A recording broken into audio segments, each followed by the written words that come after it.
Alpha institute के YouTube channel में आप सभी लोगों का स्वागत है। यहाँ पर आप सभी लोगों की कक्षा 11 और 12 की संपूर्ण तैयारी कराई जाती है।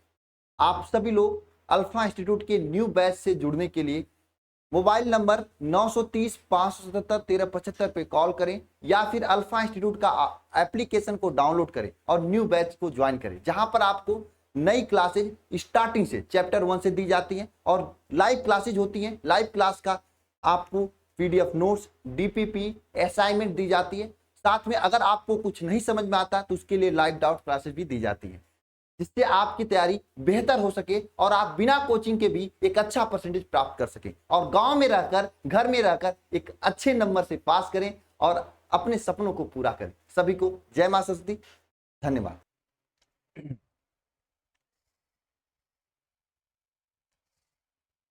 गुड इवनिंग बच्चों, मैं हूं नागेंद्र कुमार पटेल और आप लोग देख रहे हैं अपना मनपसंद चैनल अल्फा इंस्टीट्यूट। आज हम लोग क्या करेंगे कि कक्षा 11 के भौतिक विज्ञान के अध्याय नंबर 9 ठोसों के यांत्रिक गुण। ठोसों के यांत्रिक गुण, ठोस में कौन कौन से यांत्रिक भौतिक गुण होते हैं उसका अध्ययन करेंगे। तो इसमें हम देखेंगे कि क्या क्या हमको पढ़ना है। तो पहले स्टार्ट करने से पहले अगर आप लोग चैनल पे नए हैं तो पहले चैनल को लाइक कर लीजिए, सब्सक्राइब कर लीजिए, जिससे आपको अगले चैप्टर के जो लिंक हैं वो आपको डिस्क्रिप्शन बॉक्स में पहले मिल जाए। और इसके पहले हम लोग पढ़े थे चैप्टर नंबर 8 पढ़े थे गुरुत्वाकर्षण, उसको आप लोग पीछे देख सकते हैं। तो देखिए इसमें ठोसों के यांत्रिक गुण में हम पहले ये देखेंगे कि हमको क्या क्या इसमें पढ़ना है। ठोसों का प्रत्यास्थ व्यवहार पढ़ना है कि ठोसों का प्रत्यास्थ व्यवहार क्या होता है। प्रतिबल तथा विकृति पढ़ना है कि प्रतिबल क्या होता है और विकृति क्या होता है। और क्या पढ़ना, हमको हुक का नियम पढ़ना है। हुक का नियम क्या है और जो ठोस या द्रव्य जो है हमारे द्रव्य, इनके प्रत्यास्थ व्यवहार का उपयोग क्या क्या है, जो इसके प्रत्यास्था के व्यवहार है उनका उपयोग क्या क्या है।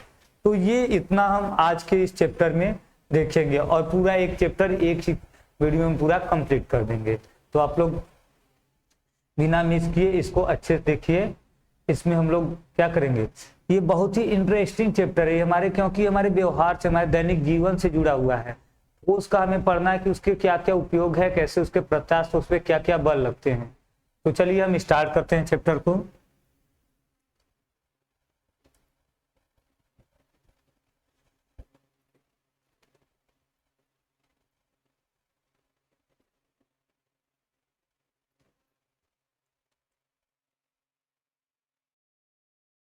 चलिए हम देखते हैं, हम स्टार्ट करेंगे पहले विरूपक बल। इसमें क्या होता है विरूपक बल।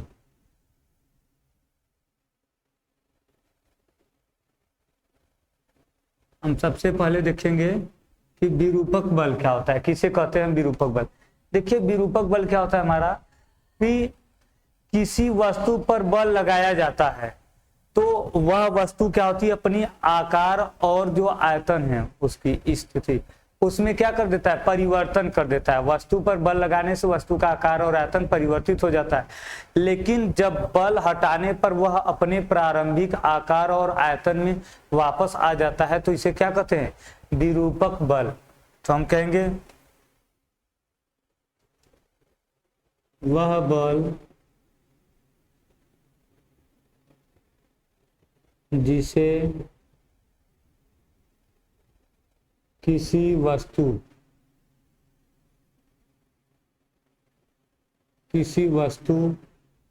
पर लगाने से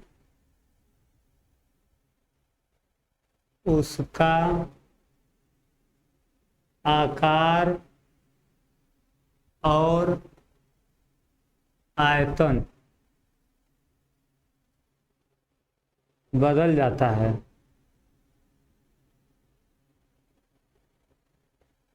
और बल हटाने पर वह अपने प्रारंभिक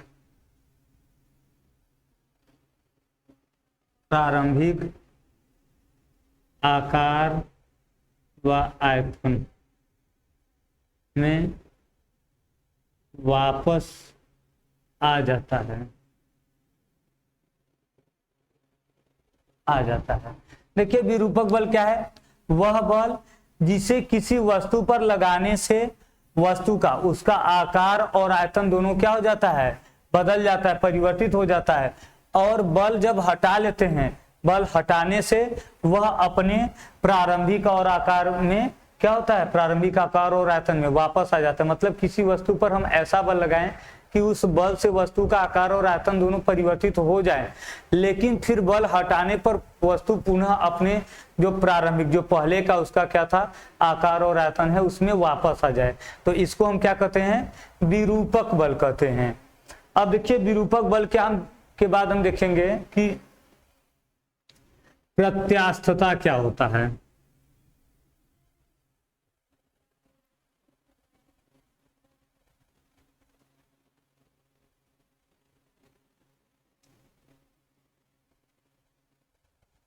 कि हम देखेंगे प्रत्यास्थता।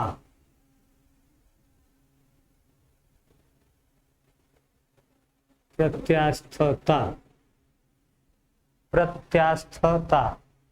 तो देखिए प्रत्यास्थता क्या है हमारा? ये देखिए हम देखते हैं कि जब किसी वस्तु पर बल लगाया जाता है तो वह, अभी हम पढ़े कि उसका आकार और आयतन बदल जाता है, और जब वस्तु का क्या होता है? बल हटाया जाता है तो वह अपने प्रारंभिक और आकार और आयतन में वापस आ जाता है। तो वस्तु के इस आकार और आयतन के वापस आने के गुण को हम क्या कहते हैं? प्रत्यास्थता। देखिए प्रत्यास्थता वस्तु का वह गुण होता है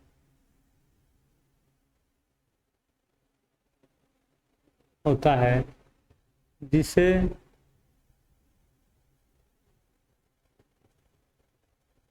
जिससे वस्तु बल लगाने पर अपना आकार व आयतन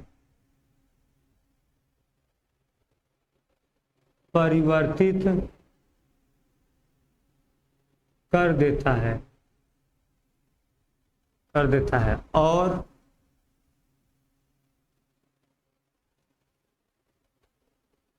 बल हटा लेने पर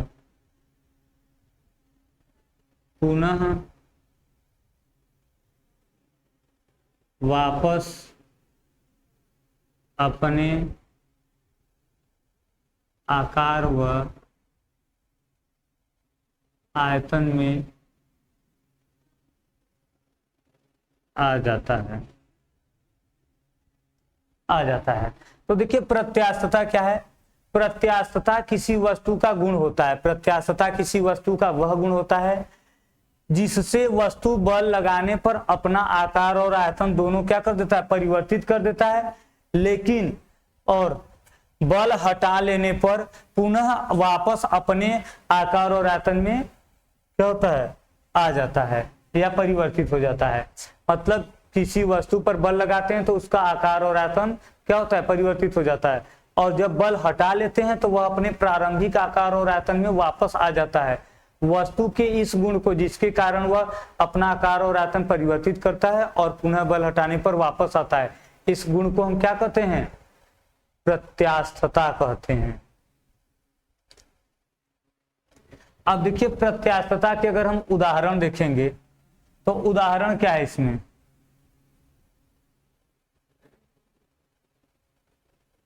उदाहरण देखेंगे तो जैसे स्प्रिंग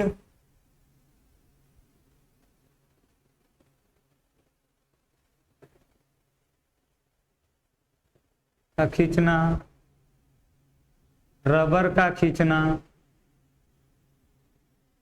देखिए ये सब इसके उदाहरण है कि स्प्रिंग जो होता है, स्प्रिंग को आप देखते हैं खींचकर छोड़ते हैं थोड़ा सा, वो फिर से पहले खींचते हैं तो उसका आकार परिवर्तित हो जाता है, बदल जाता है, बड़ा हो जाता है, फिर छोड़ते हैं वापस। रबर होता है, रबर को आप खींचेंगे तो रबर बड़ा हो जाएगा, छोड़ देंगे तो फिर से वो अपने क्या होता है? प्रारंभिक आकार में वापस आ जाता है। तो ये सब क्या है? प्रत्यास्थता के उदाहरण है। कि प्रत्यास्थता कहाँ कहाँ उपयोग होता है।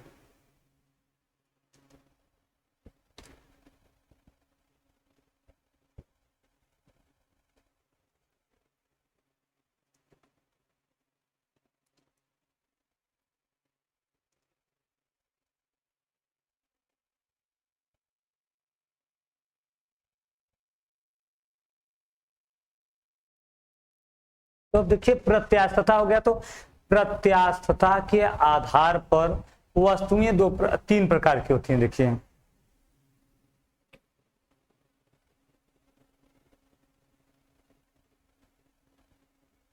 प्रत्यास्थता के आधार पर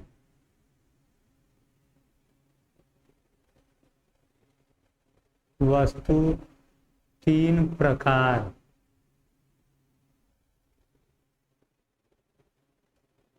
की होती हैं। प्रत्यास्था के आधार पर वस्तुएं कितनी होती हैं? तीन प्रकार की होती हैं।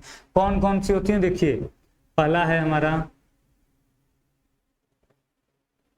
प्रत्यास्थ वस्तु, दूसरा है प्लास्टिक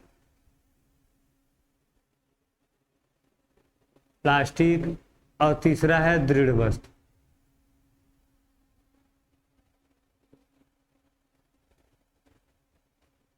ये देखिए ये तीन प्रकार के हमारे वस्तुएं होते हैं।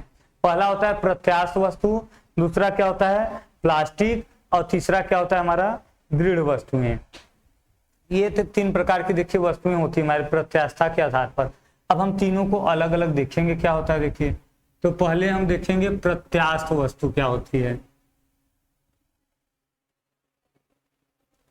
पहला हम देखेंगे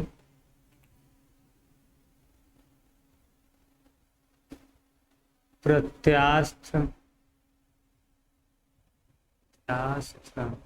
वस्तु। देखिए प्रत्यास्थ वस्तुएं क्या होती है हमारी। ये प्रत्यास्थ वस्तुएं किसे कहते हैं कि वे वस्तुएं जो विरूपक बल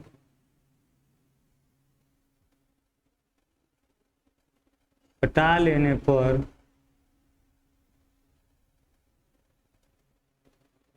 पूर्णतः अपने प्रारंभिक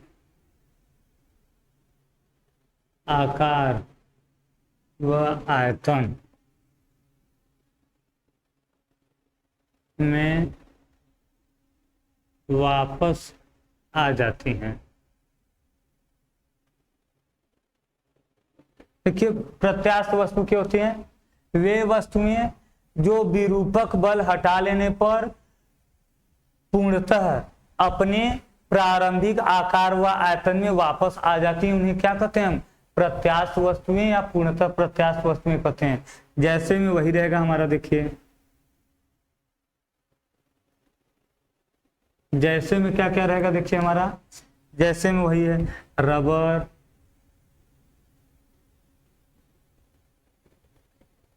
स्प्रिंग।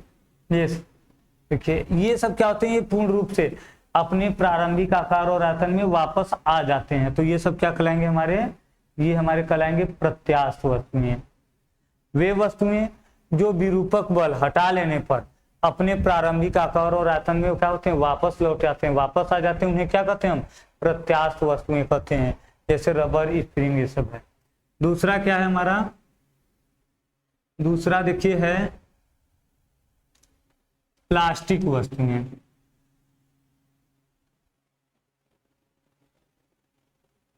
दूसरा देखिए है प्लास्टिक।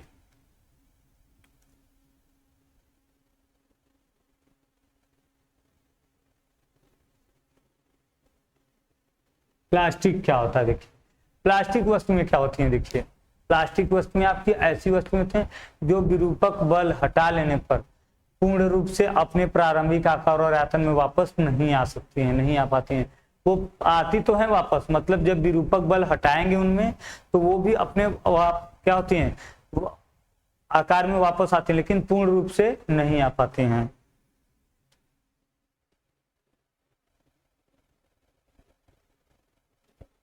वे वस्तुएं जो विरूपक बल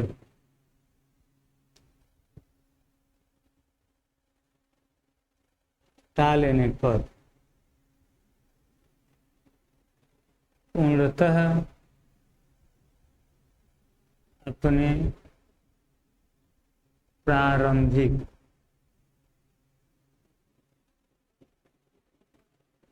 आकार और आयतन में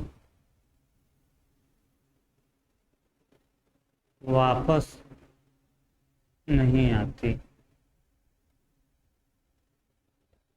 तो देखिए, वे वस्तुएं जो विरूपक बल हटा लेने पर पूर्ण रूप से अपने प्रारंभिक आकार और आयतन में वापस नहीं आती हैं। मतलब जब हम इनका विरूपक बल हटा लेंगे तो ये पूर्ण रूप से अपने प्रारंभिक आकार और आयतन में वापस नहीं आती हैं। तो इन्हें हम क्या कहते हैं? प्लास्टिक वस्तुएं कहते हैं। जैसे में आप यही देख सकते हैं,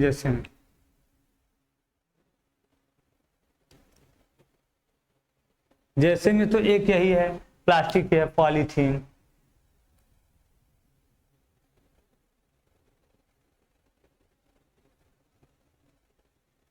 पॉलीथीन है और लोहा है। ये सब क्या है हमारे? देखिए, लोहे को भी जब हम उसका क्या कहते हैं, बल लगाते हैं तो आकार परिवर्तित हो जाता है, लेकिन फिर बल हटाने पर वो वापस एकदम पूर्ण रूप से नहीं आता है। तो ये क्या है हमारा? ये सब प्लास्टिक वस्तुएं हैं। मतलब पहला था कि जो विरूपक बल लगाने पर अपने प्रारंभिक आकार आयतन में पूर्ण रूप से वापस आ जाती है, वो प्रत्यास्थ है। और जो पूर्ण रूप से नहीं आती है, वापस तो आती है लेकिन एकदम पूर्ण रूप से वापस नहीं आती है। मतलब कुछ भाग इनका वापस होगा आकार, लेकिन कुछ आकार में परिवर्तन रहेगा ही। वो क्या कहलाती हैं? प्लास्टिक वस्तुएं।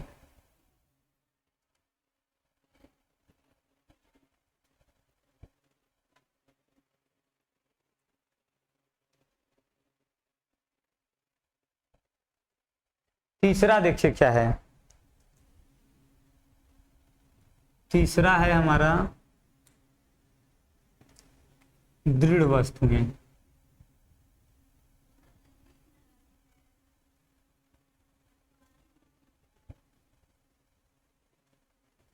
देखिए, दृढ़ वस्तुएं क्या होती हैं? देखिए, दृढ़ वस्तुएं क्या होती हैं? वे वस्तुएं जो विरूपक बल हटा लेने पर वापस ही नहीं आती हैं। ये अपने आकार और आयतन में वापस नहीं आती हैं। वे वस्तुएं जो विरूपक बल हटा लेने पर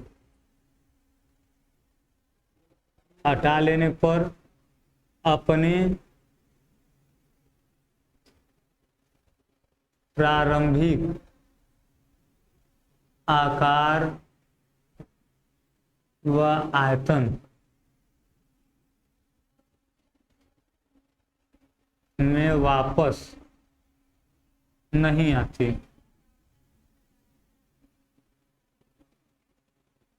देखिए, ये क्या? देखिए, वे वस्तुएं जो विरूपक बल हटा लेने पर अपने प्रारंभिक आकार और आयतन में वापस आती ही नहीं है, उसे क्या कहते हैं हम? उसे बोलते हैं हम दृढ़ वस्तुएं। ये वापस ही नहीं आएंगी। जैसे में देखिए,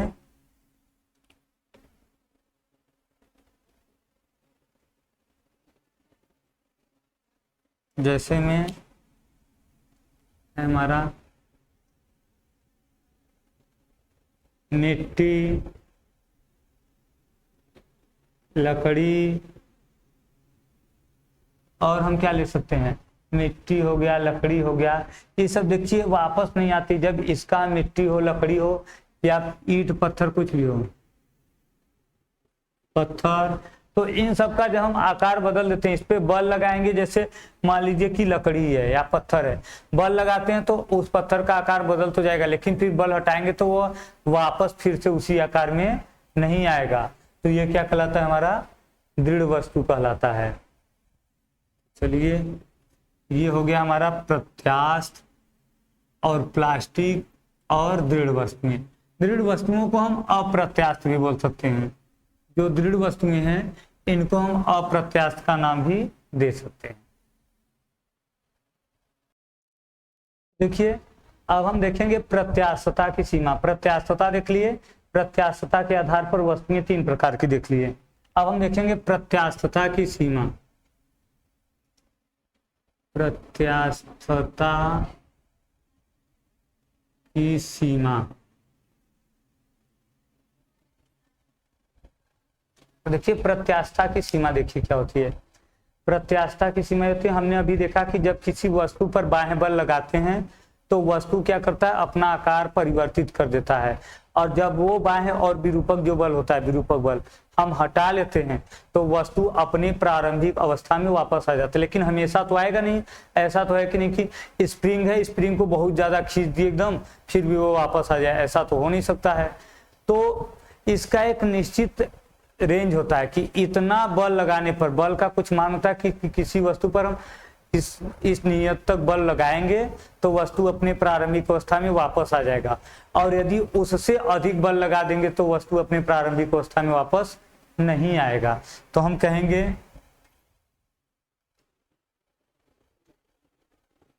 विरूपक बल का वह सीमा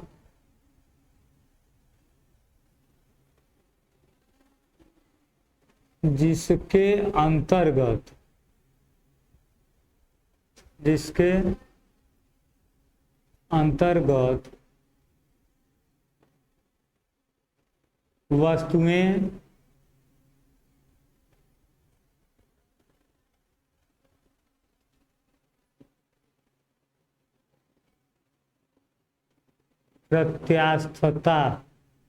वस्तुएं प्रत्यास्थता का गुण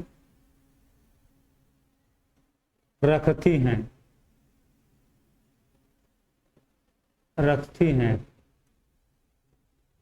देखिए विरूपक बल का वह सीमा या विरूपक बल के मान का वह सीमा जिसके अंतर्गत, मतलब हम किसी वस्तु पर इतना विरूपक बल लगाएं कि वस्तु का आकार परिवर्तित हो जाए लेकिन वापस भी आ सके।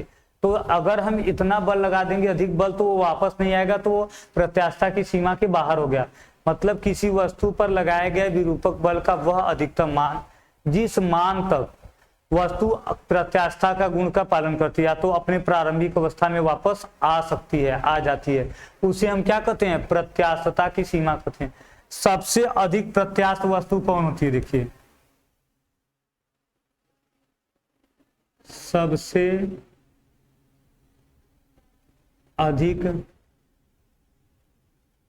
प्रत्यास्थ वस्तु स्टील है। सबसे अधिक प्रत्यास्थ वस्तु कौन है, स्टील है। देखिए स्टील में जो होता है कि सबसे अधिक प्रत्यास्थ, क्योंकि स्टील को हम अधिक बल लगाकर उसका आकार परिवर्तित करके फिर वापस भी ला सकते हैं। रबर हम जानते हैं कि रबर अपने प्रारंभिक अवस्था में अधिक आता है, लेकिन रबर की जो प्रत्यास्थता की सीमा होती है स्टील से क्या होती है, कम होती है। रबर में अगर हम स्टील कितना बल लगा देंगे तो फिर वो वापस नहीं आएगा, लेकिन स्टील क्या होता है, ये वापस आ जाता है। तो सबसे अधिक प्रत्यास्थ वस्तु कौन है, स्टील है। देखिए प्रत्यास्थता की सीमा क्या है, विरूपक बल का वह अधिकतम मान या तो वह सीमा जिसके अंतर्गत वस्तुएं प्रत्यास्थता का गुण रखती है, मतलब अपने प्रारंभिक अवस्था में वापस आती हैं, उस गुण को हम क्या कहते हैं, प्रत्यास्थता की सीमा कहते हैं।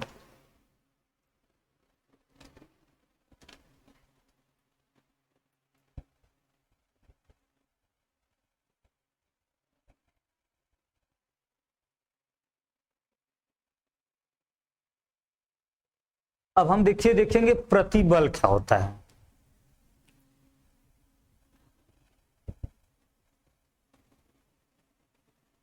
प्रतिबल तथा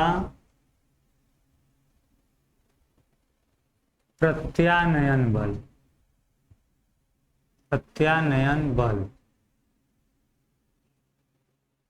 देखिए प्रतिबल तथा प्रत्यानयन बल क्या होता है, हम देखेंगे प्रतिबल और प्रत्यानयन बल क्या होता है। देखिए प्रतिबल क्या होता है हमारा, या प्रत्यानयन बल, कि जब हम किसी वस्तु पर बल लगाते हैं, बल लगाते हैं तो वस्तु का आकार परिवर्तित हो जाता है, लेकिन वस्तु के अंदर एक बल कार्य करता है जो कि इस आकार परिवर्तन का विरोध करता है। जैसे मार्कर है, मार्कर को अगर हम मोड़ना चाहें तो ये मार्कर इसका विरोध करेगा, मतलब मार्कर भी उस मोड़ने के बल के विरोध अपना बल लगाता है, जो कहलाएगा मार्कर का आंतरिक बल।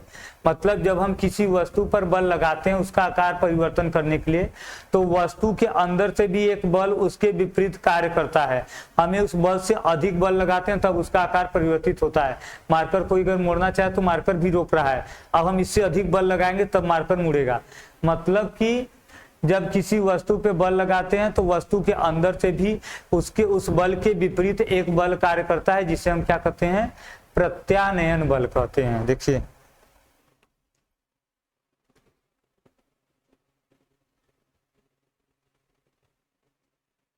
किसी वस्तु पर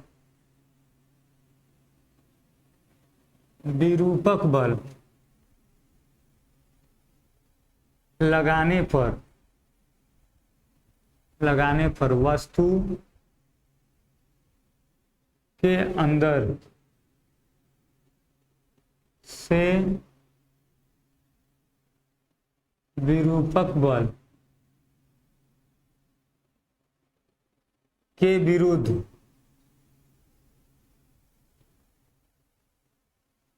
एक बल कार्य करता है, इसे प्रत्यानयन बल कहते हैं। देखिए जब किसी वस्तु पर क्या होता है कि विरूपक बल लगाया जाता है तो वस्तु के अंदर से इस विरूपक बल के विरोध करने में एक बल कार्य करता है, इसे क्या कहते हैं, प्रत्यानयन बल कहते हैं। तथा इस स्थिति को साम्यावस्था कहते हैं।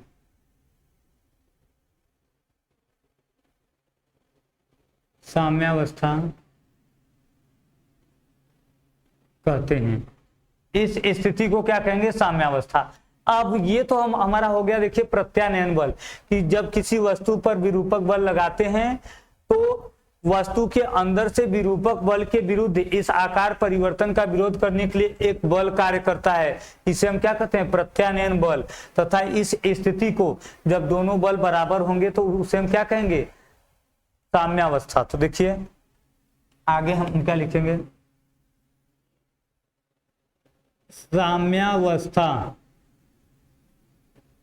में वस्तु के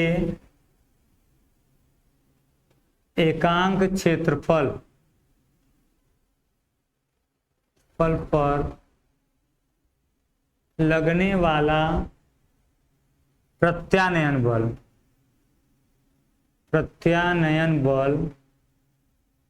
क्या कहलाता है, प्रतिबल कहलाता है।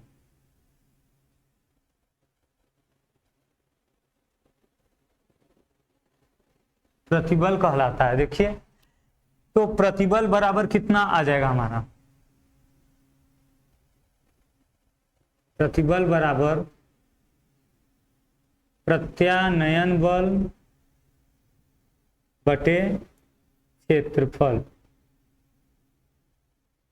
मतलब F के बटे A। ये देखिए हमारा हो गया प्रतिबल, कि हमने तो प्रत्यानयन बल देख लिया जो कि विरूपक बल का विरोध करता है। अब साम्यावस्था में किसी वस्तु के एकांक क्षेत्रफल पर लगने वाले बल को हम क्या कहते हैं, प्रतिबल कहते हैं। प्रतिबल बराबर प्रत्यानयन बल बटा क्षेत्रफल, इसका मात्रक क्या होगा, मात्रक देखिए ये हमारा है न्यूटन प्रति मीटर स्क्वायर। अब अगर बीमा निकालना रहेगा तो क्या होगा इसका, बीमा देखिए न्यूटन का बीमा होता है mL/-2 अपान हो जाएगा L स्क्वायर। अब इसको अगर हम L को ऊपर करेंगे तो ये हो जाएगा mL/-1 और T/-2। ये इसका क्या आ जाएगा, बीमा आ जाएगा। देखिए तो ये देखिए हमारा क्या है, प्रत्यानयन बल तथा प्रतिबल है। किसी वस्तु पर विरूपक बल लगाने पर वस्तु के अंदर से विरूपक बल के विरुद्ध एक बल कार्य करता है जो अपनी स्थिति परिवर्तन का विरोध करेगा। उस बल को हम क्या कहते हैं, प्रत्यानयन बल कहते हैं। और इस स्थिति को हम क्या कहते हैं, साम्यावस्था। अब साम्यावस्था की स्थिति में वस्तु के एकांक क्षेत्रफल पर लगने वाला बल क्या कहलाता है, प्रतिबल कहलाता है। प्रतिबल बराबर क्या हो जाएगा, प्रत्यानयन बल बटे क्षेत्रफल। प्रत्यानयन बल को F से दिखाएंगे, क्षेत्रफल को A से, तो मात्रक क्या हो जाएगा, न्यूटन। इसका मात्रक न्यूटन प्रति मीटर स्क्वायर, क्षेत्रफल का मात्रक। न्यूटन का ये बीमा होता है, क्षेत्रफल का ये, एक साथ कर देंगे, ये इसका क्या हो गया, प्रतिबल का बीमा हो गया।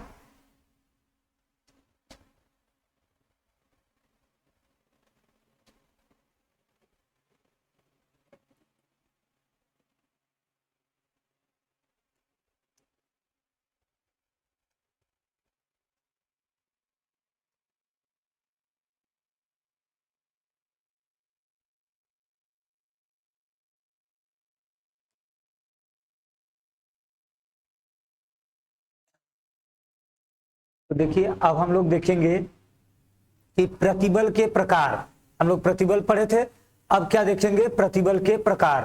प्रतिबल के प्रकार कौन कौन से होते हैं, तो देखिए प्रतिबल के प्रकार। अब हम लोग क्या देखेंगे, प्रतिबल के प्रकार। तो देखिए प्रतिबल के दो प्रकार होते हैं। पहला क्या होता है हमारा, अभिलंबवत प्रतिबल, और दूसरा क्या होता है, स्पर्श रेखी। दूसरा क्या रहेगा हमारा, स्पर्श रेखीय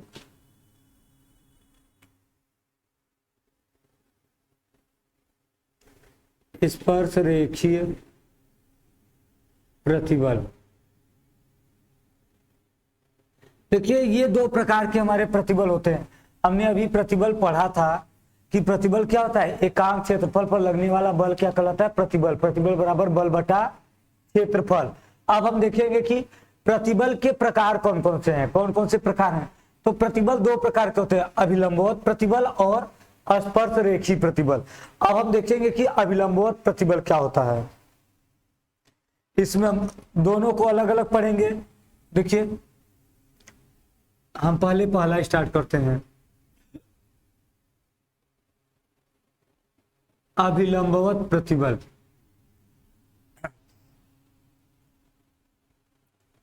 देखिए ये आ जाएगा हमारा वह प्रतिबल जो किसी वस्तु के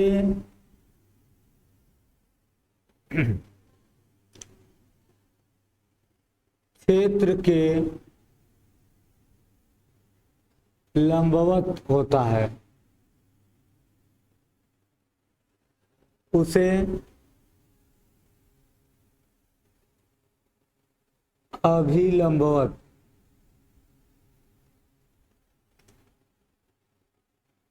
प्रतिबल कहते हैं। उसे हम क्या कहेंगे, अभिलंबवत प्रतिबल। देखिए वह प्रतिबल जो किसी वस्तु के क्षेत्र के लंबवत होता है उसे अभिलंबवत प्रतिबल कहते हैं। यह दो प्रकार का होता है। तो देखिए कौन कौन प्रकार रहेगा,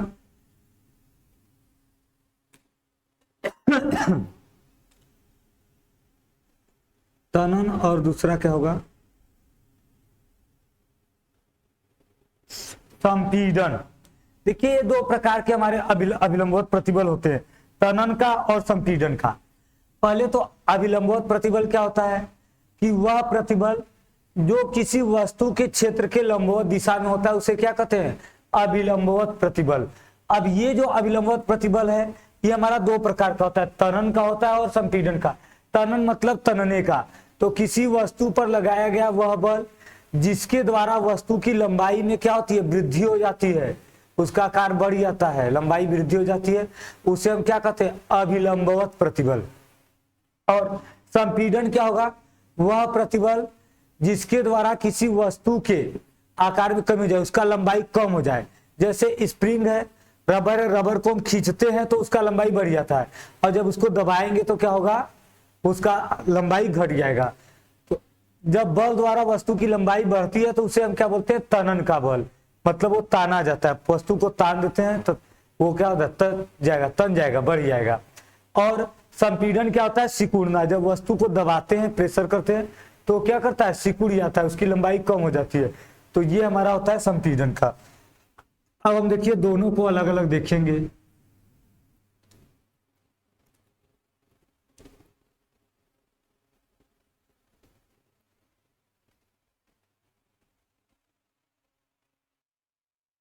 देखिए अब है हमारा तनन।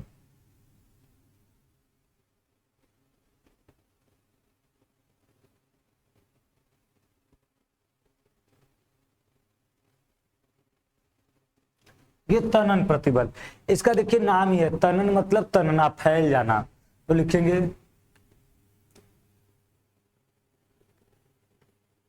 जब विरूपक बल द्वारा किसी वस्तु के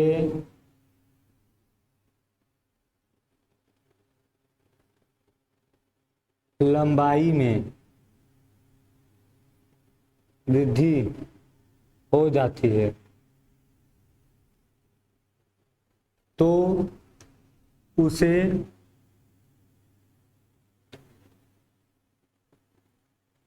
उसमें उत्पन्न प्रतिबल को तनन का प्रतिबल कहते हैं। जब किसी वस्तु पर विरूपक बल लगाएंगे और उसकी लंबाई में वृद्धि हो जाए, तो लंबाई में वृद्धि कब होगी? जब हम उसे तानेंगे, मतलब तनन। तनना मतलब तानना, खींचना मतलब खींचने का गुण, मतलब तनने का गुण, तन्यता का। दूसरा क्या है हमारा? संपीड़न प्रतिबल। कि संपीड़न प्रतिबल क्या होगा? जब विरूपक बल द्वारा किसी वस्तु के लंबाई में कमी होती है तो इसे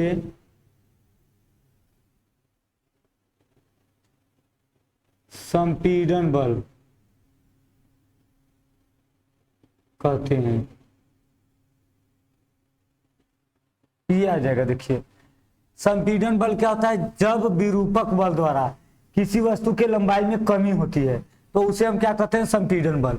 और यदि उसके लंबाई में वृद्धि होगी तो तनन, तनने का गुण कहलाएगा। ये हमारा हो गया संपीड़न और तनन बल। अब दूसरा हमारा है, देखिए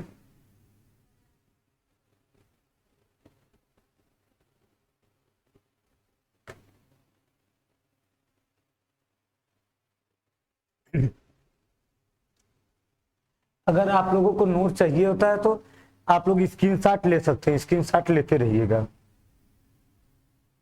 तो अब हम देखते हैं। तो अब हम देखेंगे स्पर्श रेखीय प्रतिबल। यही लास्ट हमारा बचा है, स्पर्श रेखीय प्रतिबल। कि स्पर्शरेखी प्रतिबल क्या होता है हमारा, कि स्पर्शरेखी प्रतिबल होता है कि इसमें वस्तु का आकार परिवर्तित नहीं होता है, न तो उसकी लंबाई घटती है, न क्षेत्रफल घटेगा, और न तो उसका क्या घटेगा, आयतन, केवल घटेगा उसका कोण चेंज होगा। जब किसी वस्तु पर हम बल लगाते हैं और वस्तु क्या होता है, कुछ कोण विस्थापित हो जाती है, तो इस प्रकार के प्रतिबल को हम क्या कहते हैं, स्पर्शरेखी प्रतिबल। जैसे देखिए हम कहेंगे कि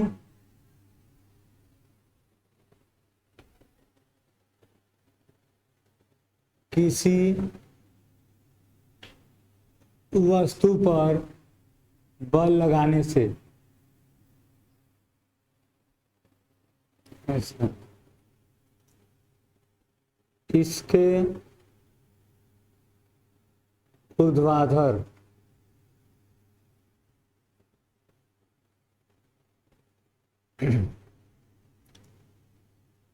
क्षेत्र में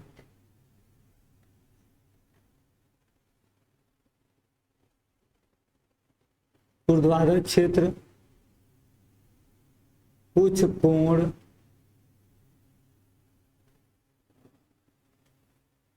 विस्थापित हो जाते हैं,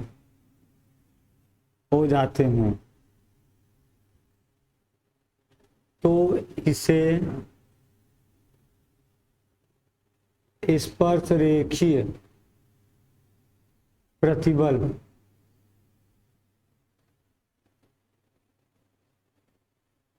कहते हैं। देखिए यदि हम किसी वस्तु पर बल लगाते हैं उसके ऊपरी भाग पर, और उसके जो केवल ऊर्ध्वाधर क्षेत्र होते हैं, हमारे ऊपरी क्षेत्र, उसमें कुछ कोण का परिवर्तन हो जाता है, मतलब ऊपरी जो तल है वो कुछ कोण विस्थापित हो जाते हैं, तो इस प्रकार के बल को हम क्या कहते हैं, स्पर्शरेखी प्रतिबल। जैसे देखिए हमारा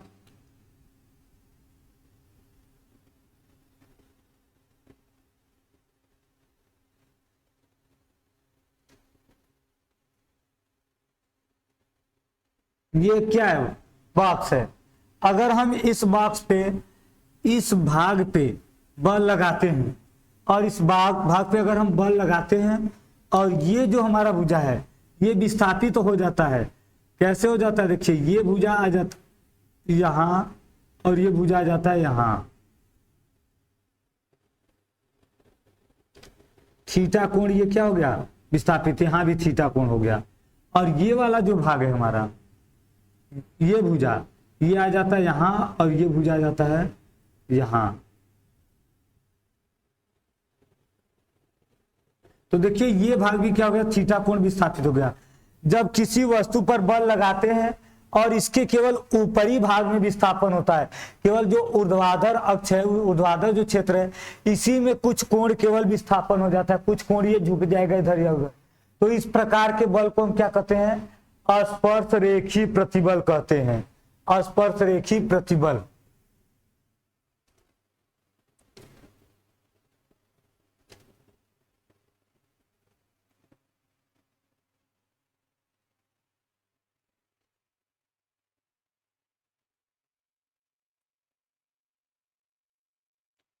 देखिए अब हम देखेंगे कि दाब और प्रतिबल में क्या अंतर है। प्रतिबल पढ़ लिए और दाब पढ़ लिए। तो दाब जो होता है, देखिए प्रतिबल क्या होता है, किसी वस्तु के अनुप्रस्थ काट के क्षेत्रफल पर, एकांक क्षेत्रफल पर, अनुप्रस्थ काट के एकांक क्षेत्रफल पर लगने वाले बल को क्या कहते हैं, उसे हम कहते हैं प्रतिबल। और दाब क्या होता है, वस्तु के सभी क्षेत्रों के एकांक क्षेत्रफल पर लगने वाले बल को क्या कहते हैं, दाब कहते हैं। देखिए प्रतिबल और दाब में अंतर। देखिए प्रतिबल और दाब में अंतर है, तो किसी वस्तु के एकांक अनुप्रस्थ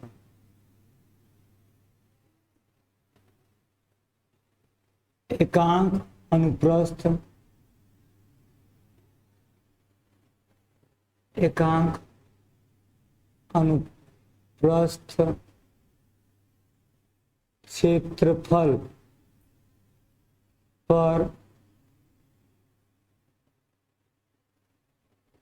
लगने वाला बल प्रतिबल कहलाता है। और दाब का देखेंगे तो हम क्या कहेंगे, किसी वस्तु के एकांक क्षेत्रफल पर लगने वाला बल दाब कहलाता है।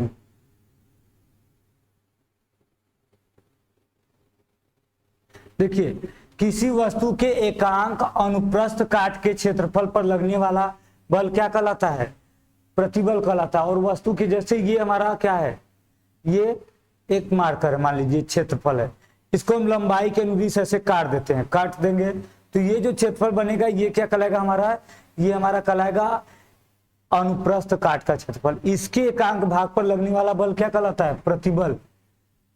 और ये पूरा वस्तु पूरा मार्कर के पूरे क्षेत्रफल के एकांक भाग पर लगने वाले बल को क्या कहते हैं, दाब कहते हैं। ये है प्रतिबल और दाब में अंतर। अब हमको देखिए विकृति देखना है, विकृति क्या होता है।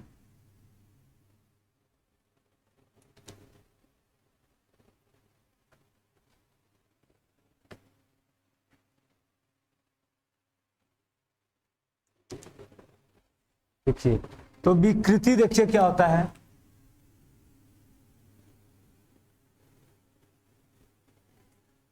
विकृति देखिए, विकृति क्या होता है हमारा कि अभी हम पढ़े कि जब किसी वस्तु पे बल लगाते हैं तो उसका आकार, मतलब उसकी लंबाई या क्षेत्रफल या आयतन कुछ न कुछ परिवर्तित हो जाता है।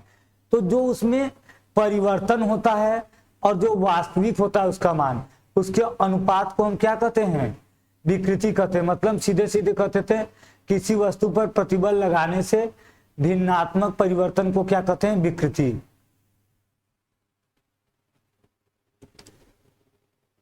जब किसी वस्तु पर बल लगाया जाता है तो इसके आकार या आयतन में परिवर्तन हो जाता है।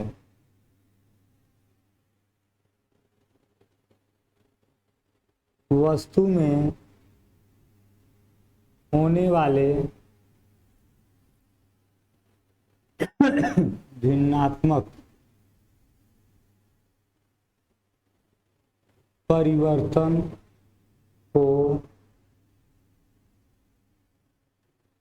विकृति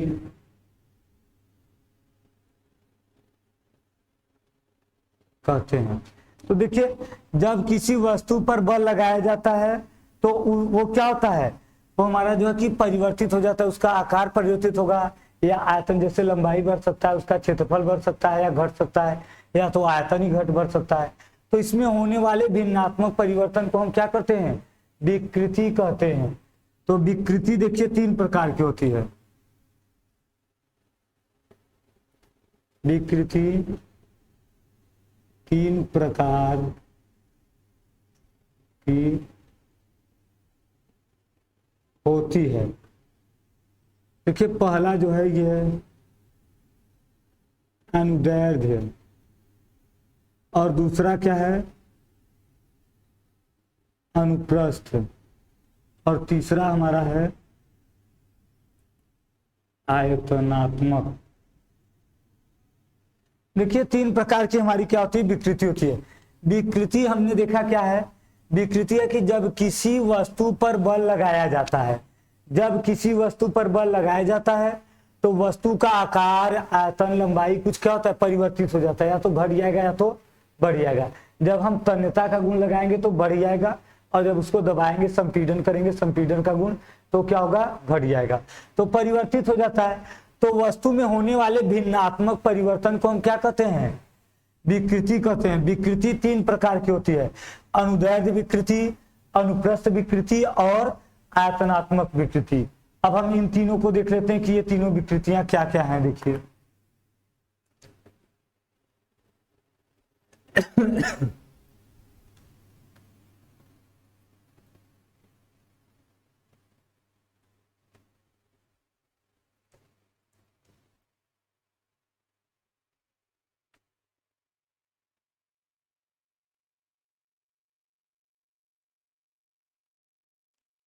तो देखिए, अब पहले हम देखते हैं अनुदैर्ध्य विकृति।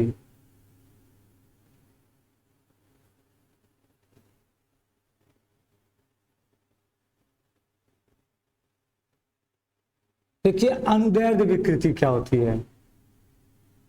देखिए अनुदैर्ध्य विकृति हमारी कौन सी विकृति है, ये ऐसी विकृति है कि जब हम किसी वस्तु पे उसके लंबाई के लंबवत बल लगाते हैं तो या तो उसका क्या होता है, आकार बढ़ जाता है लंबाई, या तो घट जाती है। तो उसके लंबाई में जो वृद्धि या कमी होती है, और बटे हम क्या कर देंगे, उसका जो मूल लंबाई है कितना है, इसी को हम क्या कहते हैं, अनुदैर्ध्य विकृति। तो देखिए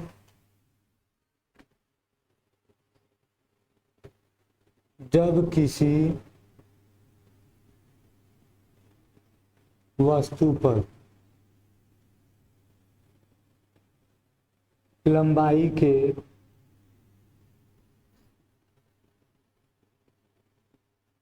अनुदिश बल लगाया जाता है तो वस्तु की लंबाई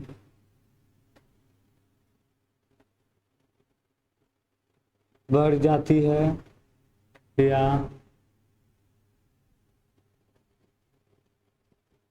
घट जाती है। यदि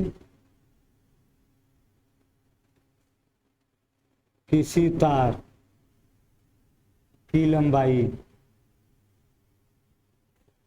L है और बल लगाने पर इसकी लंबाई में डेल्टा x का परिवर्तन हो जाता है तो अनुदैर्ध्य विकृति बराबर क्या होगा, डेल्टा L अपान L, यही आ जाएगा। देखिए डेल्टा L बटे L कर देंगे हम।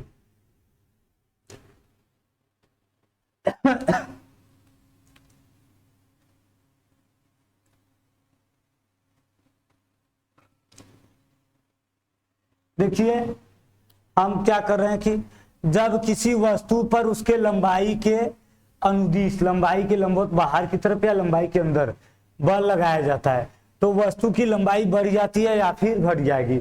अगर हम इसको जैसे यही मार के इसको बाहर की तरफ बल लगाएंगे तो लंबाई बढ़ जाएगी, अंदर की तरफ बल लगाएंगे तो लंबाई क्या होगी, घट जाएगी। यदि किसी वस्तु की लंबाई कैपिटल L है और उस पर बल लगाने पर उसकी लंबाई में डेल्टा L का, उसकी लंबाई में डेल्टा L का परिवर्तन हो जाता है, मतलब या तो डेल्टा L लंबाई उसकी बढ़ जाती है या तो डेल्टा L कम हो जाती है, घट जाती है। तो उसका जो अनुदैर्ध्य विकृति होगा वो क्या होगा, डेल्टा L अपान L, और इसका मात्रक कुछ आएगा, मात्रक कुछ नहीं आएगा। देखिए ये भी लंबाई है और ये भी लंबाई है, दोनों का मात्रक लंबाई का मीटर होगा, मीटर मीटर कैंसिल, मात्रक इसका कुछ नहीं आएगा। तो लंबाई में वृद्धि या कमी और वास्तविक लंबाई के अनुपात को हम क्या कहते हैं, इसको हम बोलते हैं अनुदैर्ध्य विकृति बोलते हैं।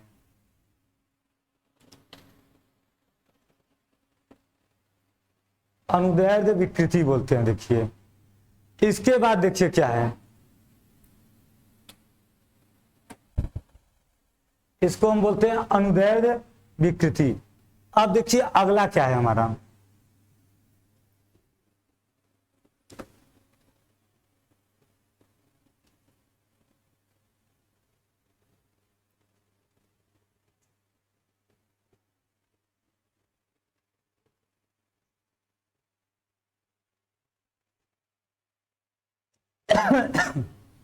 दूसरा देखिए हमारा अनुप्रस्थ विकृति।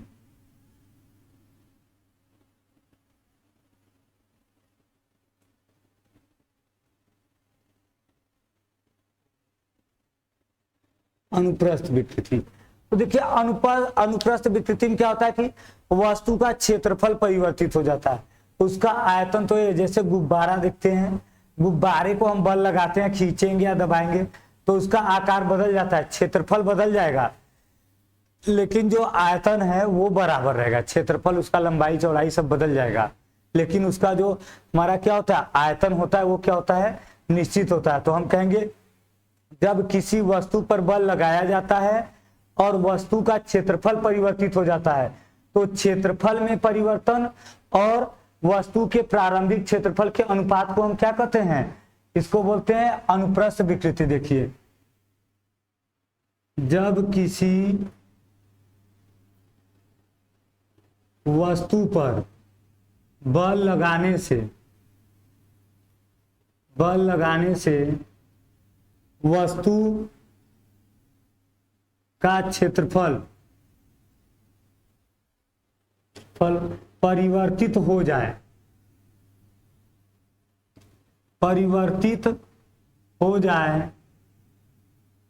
तब इसके विकृति को अनुप्रस्थ विकृति कहते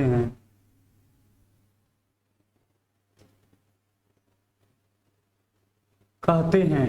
देखिए यदि किसी वस्तु पर बल लगाया जाता है तो वस्तु का क्षेत्रफल क्या हो जाता है, परिवर्तित हो जाता है, या तो क्षेत्रफल घट जाएगा या फिर क्षेत्रफल बढ़ जाएगा। तो इसकी विकृति को हम क्या कहते हैं, अनुप्रस्थ विकृति। यदि किसी वस्तु का प्रारंभिक क्षेत्रफल A और बल लगाने पर डेल्टा A का परिवर्तन होता है, तो अनुप्रस्थ विकृति बराबर आ जाएगा डेल्टा A अपान A। देखिए किसी वस्तु पर बल लगाते हैं तो वस्तु का क्षेत्रफल घट सकता है या फिर बढ़ सकता है। तो यदि वस्तु का क्या हो, क्षेत्रफल प्रारंभिक A हो और बल लगाने से उसके क्षेत्रफल में डेल्टा A की वृद्धि हो जाती है या कमी हो जाती है, तो उसका अनुप्रस्थ विकृति क्या होगा, डेल्टा A अपान A। मतलब क्षेत्रफल में परिवर्तन को हम अनुप्रस्थ विकृति कहते हैं और लंबाई में परिवर्तन को क्या कहते हैं, अनुदैर्ध्य विकृति। अब हम तीसरा नंबर देखेंगे, आयतनात्मक विकृति।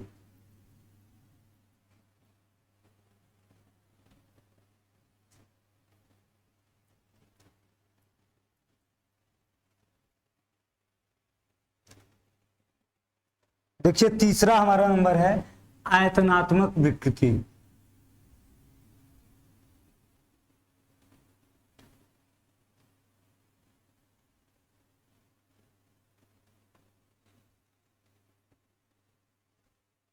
देखिए आयतनात्मक विकृति में क्या होता है कि इसमें जब किसी वस्तु पर बल लगाएंगे और वस्तु का आयतन ही परिवर्तित हो जाए, उसका आयतन परिवर्तित हो जाए, तो आयतन में जो भिन्नात्मक परिवर्तन होता है उसे हम क्या कहते हैं, आयतनात्मक विकृति।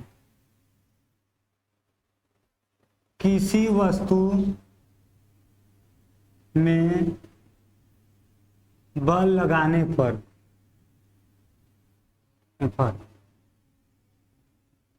वस्तु के आयतन में भिन्नात्मक परिवर्तन को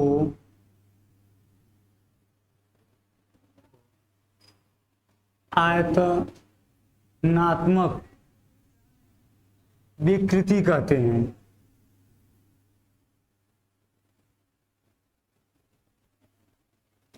देखिए, किसी वस्तु में बल लगाने पर उसमें आयतन परिवर्तन होता है तो इसके भिन्नात्मक परिवर्तन को हम क्या कहेंगे?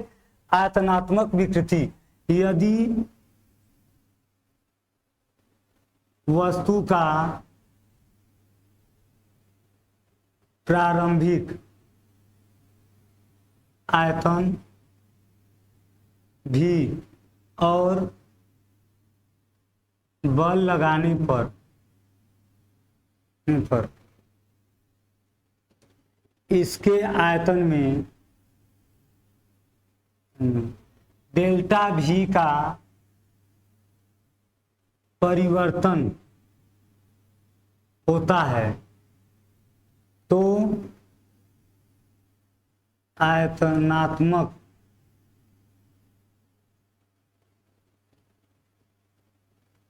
विकृति डेल्टा भी अपान भी हो जाएगी। मतलब यदि किसी वस्तु पर बल लगाएंगे तो वस्तु का आयतन परिवर्तित हो जाता है और इसमें भिन्नात्मक परिवर्तन को क्या कहेंगे? आयतनात्मक विकृति। यदि किसी वस्तु का प्रारंभिक आयतन भी है और बल लगाने पर इसके आयतन में डेल्टा भी का परिवर्तन हो जाता है, या तो डेल्टा भी बढ़ जाएगा या फिर डेल्टा भी घट जाएगा, तो इसका जो आयतनात्मक विकृति आएगा डेल्टा भी अपन भी, मतलब कितना उसमें कितना भिन्न परिवर्तित हुआ, ये हमारा होता है आयतनात्मक विकृति। तो ये विकृति हमारा कंप्लीट हो गया। अब हम देखेंगे हुक का नियम।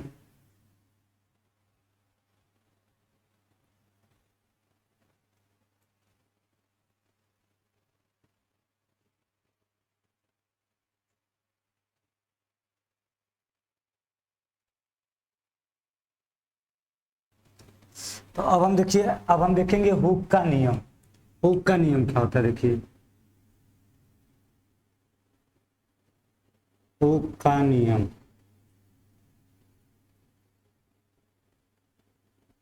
देखिए हुक का नियम क्या है? हुक का नियम है कि प्रत्यास्थता की सीमा के अंदर, प्रत्यास्थता की सीमा मतलब जहां तक की वस्तु पर बल लगाने से उसका आकार या आयतन परिवर्तित हो जाए, फिर बल हटा लेने पर फिर से पुनः वापस आ जाए, उसे हम बोलते हैं प्रत्यास्थता की सीमा। हम पहले का पढ़ चुके हैं, तो हम इसमें देखेंगे प्रत्यास्थता की सीमा के अंदर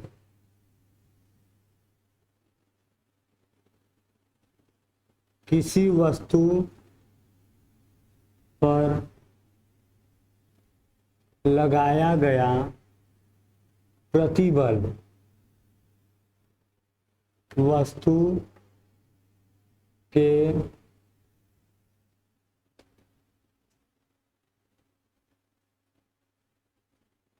विकृति के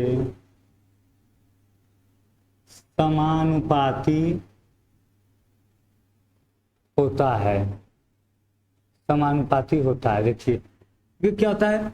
किसी वस्तु पर जब बल लगाया जाता है तो प्रत्यास्थता की सीमा के अंदर तक लगाया जाए, जहां तक कि वो वापस आ सके। तो किसी वस्तु पर लगाया गया बल वस्तु के विकृति के क्या होता है? समानुपाती होता है। प्रत्यास्थता के सीमा के अंदर मतलब जहां तक बल लगाने पर वस्तु परिवर्तित हो फिर वापस भी आ सके, उस बल तक किसी वस्तु पर लगाया गया प्रतिबल उसके विकृति के समानुपाती होता है। तो हम लिखेंगे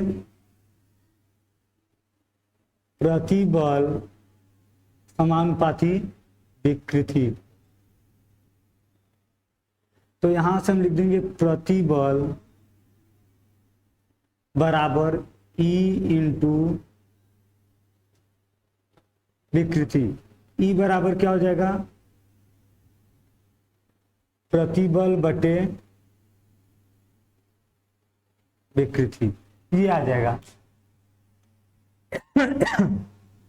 अब देखिए,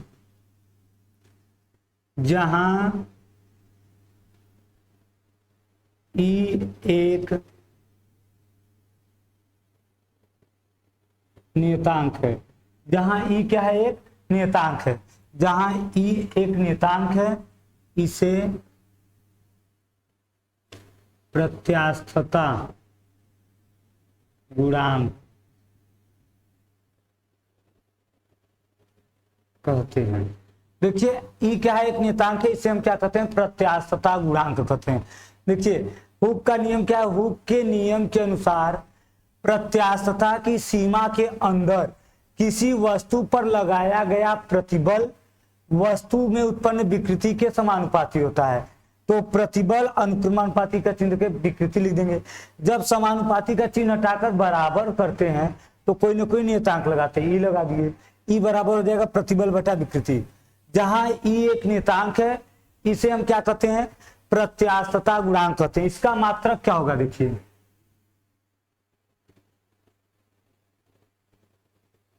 देखिए जब इसका हम मात्रक लिखेंगे तो विकृति का मात्रक तो कुछ होता नहीं है, प्रतिबल का होता है, न्यूटन प्रति मीटर स्क्वायर होता है, ये हो जाएगा इसका भी मात्रक। तो ये हमारा क्या है, हुक का नियम है कि हुक के नियम के अनुसार प्रत्यास्थता की सीमा के अंदर किसी वस्तु पर लगाया गया प्रतिबल वस्तु में उत्पन्न विकृति परिवर्तन के समानुपाती होता है। प्रतिबल समानुपाती विकृति। अब यहाँ अनुक्रमानुपाती का चिन्ह हटा के बराबर लगाएंगे तो ई लगा दिए, ई एक नियतांक है जिसे हम क्या कहते हैं, प्रत्यास्थता गुणांक। अगर प्रत्यास्थता गुणांक पूछेगा तो हम डायरेक्ट क्या लिख सकते हैं कि प्रतिबल और विकृति के अनुपात को हम क्या कहते हैं, प्रत्यास्थता गुणांक कहते हैं। प्रतिबल और विकृति के अनुपात को प्रत्यास्थता गुणांक कहते हैं।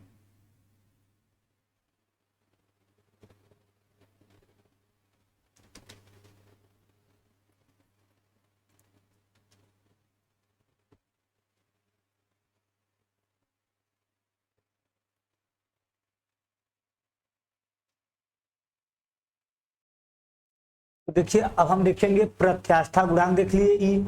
अब हम देखेंगे प्रत्यास्था गुणांक के प्रकार। प्रत्यास्थता गुणांक के प्रकार।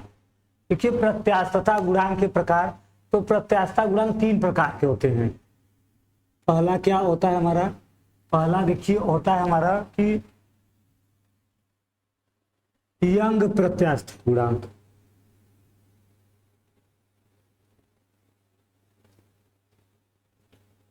प्रत्यास्थता गुणांक। दूसरा क्या होता है हमारा, दूसरा होता है आयतन प्रत्यास्थता गुणांक।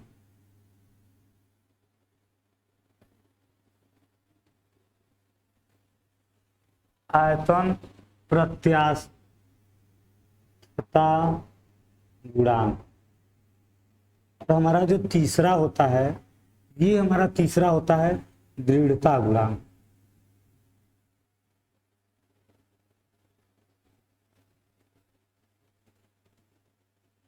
ये हमारे तीन प्रकार के होते हैं देखिए प्रत्यास्थता गुणांक। अब हम क्या करेंगे, इन्हीं तीनों को अलग अलग सबका परिभाषा और सूत्र देखेंगे क्या होता है। यंग प्रत्यास्थता गुणांक क्या होता है, आयतन प्रत्यास्थता गुणांक क्या होता है और दृढ़ता गुणांक क्या होता है।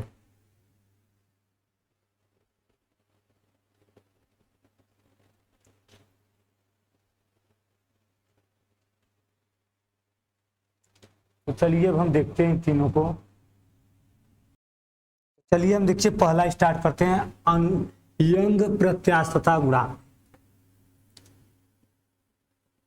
यंग प्रत्यास्थता गुणांक। देखिए यंग प्रत्यास्थता गुणांक क्या होता है हमारा, देखिए यंग प्रत्यास्थता गुणांक। अब देखिए इसमें कि प्रत्यास्थता के सीमा के अंदर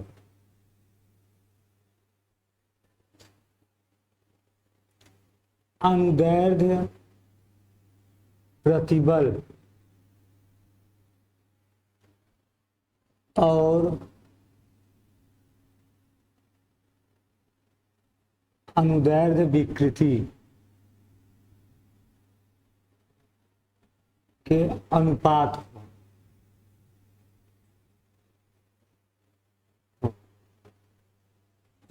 को यंग प्रत्यास्थता गुणांक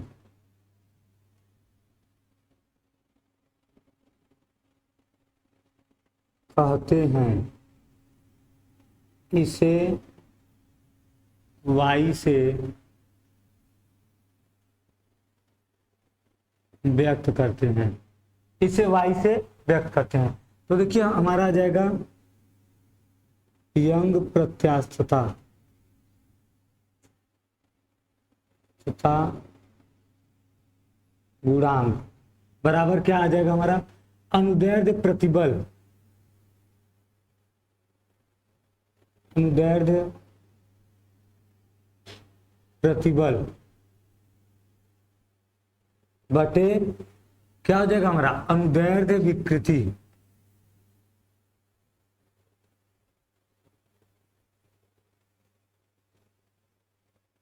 अनुदैर्ध्य विकृति।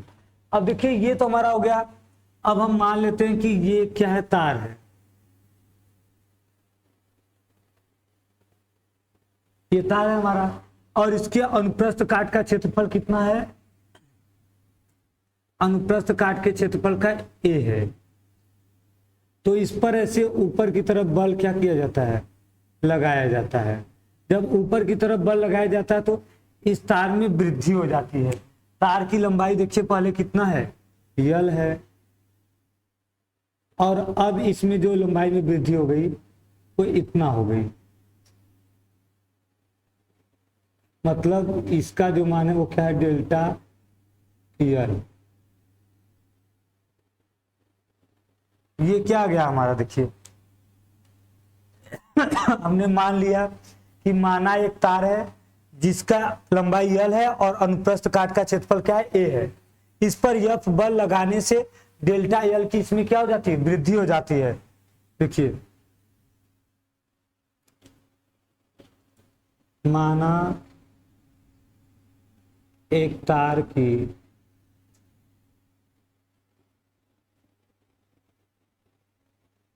लंबाई L है, इसके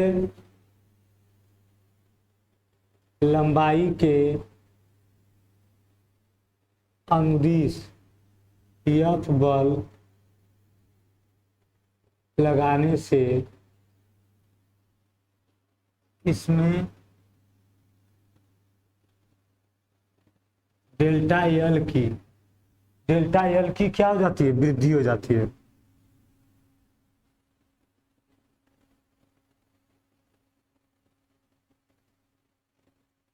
वृद्धि हो जाती है, डेल्टा यल की वृद्धि हो जाती है। तब देखिए, तब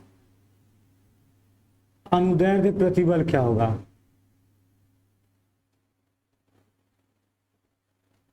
अनुदैर्ध्य प्रतिबल कितना आ जाएगा हमारा, यह जगह F बटे A, और अनुदैर्ध्य विकृति क्या हो जाएगा, ये हो जाएगा हमारा डेल्टा यल अपान यल। तो यंग प्रत्यास्था गुणांक कितना होगा, यंग प्रत्यास्थता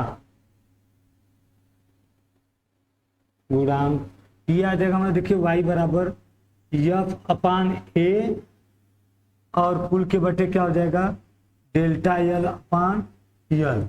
अब देखिए ये डेल्टा यल चला जाएगा ऊपर, ये आ जाएगा हमारा y बराबर F L upon A delta L. A का मान हम रख सकते हैं, A का मान कितना है, ये बेलन की तरह है, तो इसके क्षेत्रफल कितना होगा, पाई आर स्क्वायर। y बराबर F L pi r square delta, ये हो गया। अब इसका देखिए अगर हम मात्रक देखेंगे तो कितना आएगा, देखिए यही है, विकृति का कोई मात्रक होता नहीं है, केवल बचेगा प्रतिबल। प्रतिबल बल का मात्रक क्या होता है, न्यूटन प्रति मीटर स्क्वायर। और अगर हमको बीमा लिखना हो तो देखिए आ जाएगा न्यूटन का बीमा mL/-2 अपान एल स्क्वायर, यह आ जाएगा mL-1 T⁻²। ये देखिए ये इसका क्या आ जाएगा, बीमा आ जाएगा। तो देखिए ये हमारा हो गया अनुदैर्ध्य प्रतिबल। देखिए क्या है, प्रत्यास्थता के सीमा के अंदर, प्रत्यास्थता के सीमा के अंदर मतलब जहां तक कि प्रत्यास्था का गुण कार्य करता हो, जहां तक बल लगाने पर वस्तु में परिवर्तन हो और वो फिर वापस पुनः क्या हो जाए, वापस भी आ जाए। तो प्रत्यास्था की सीमा के अंदर अनुदैर्ध्य प्रतिबल तथा अनुदैर्ध्य विकृति के अनुपात को क्या कहते हैं, यंग प्रत्यास्थता गुणांक कहते हैं। इसे y से व्यक्त करते हैं, कैपिटल Y से। अब देखिए यंग प्रत्यास्थता गुणांक बराबर क्या हो जाएगा, अनुदैर्ध्य प्रतिबल बटे अनुदैर्ध्य विकृति। हमने मान लिया कि एक तार की लंबाई यल है और इसके लंबाई के अनुदिश यफ बल लगाने पर इसमें डेल्टा यल का क्या हो जाता है, वृद्धि हो जाता है।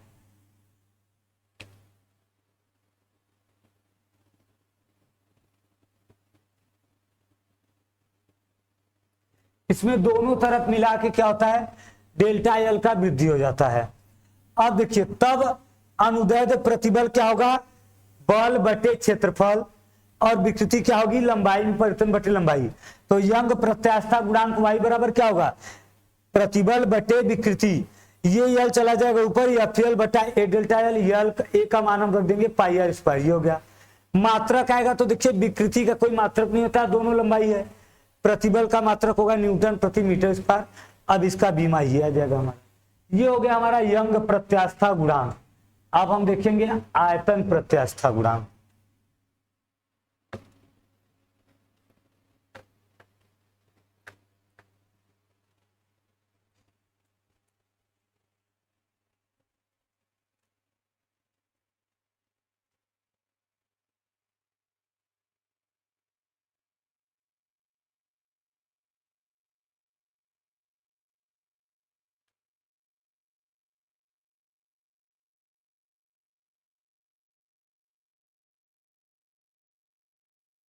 अब हम देखिए क्या देखेंगे, आयतन प्रत्यास्था गुणांक।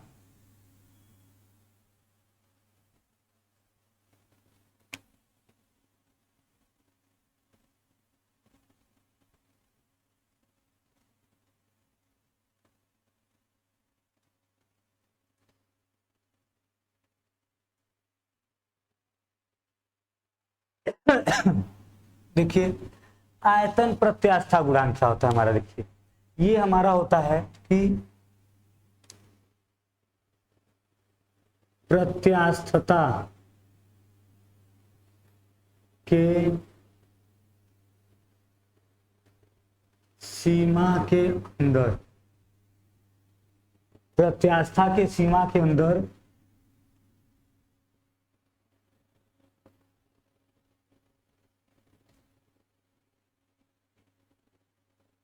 अभिलंब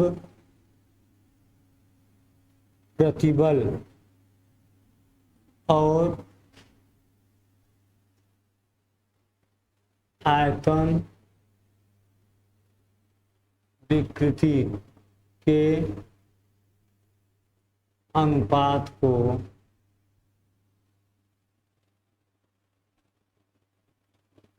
आयतन प्रत्यास्थता, आयतन प्रत्यास्थता गुणांक कहते हैं। आयतन प्रत्यास्था गुणांक, देखिए प्रत्यास्था के सीमा के अंदर अभिलंब प्रतिबल और आयतन विकृति के अनुपात को हम क्या कहते हैं, आयतन प्रत्यास्था गुणांक कहते हैं। तो जो हम लिखेंगे देखिए, इसे बी से व्यक्त करते हैं। तो देखिए इसे बी से व्यक्त करते हैं, इसका क्या माना जाएगा, देखिए आयतन प्रत्यास्थता गुणांक बराबर क्या आ जाएगा, अभिलंब प्रतिबल बटे आयतन विकृति, अभिलंब प्रतिबल बटे आयतन विकृति। अब देखिए मान लें यदि किसी वस्तु का आयतन भी,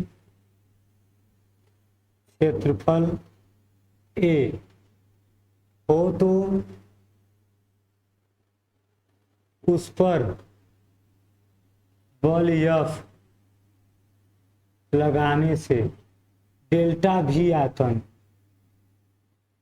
बल लगाने से डेल्टा भी आयतन, डेल्टा भी आयतन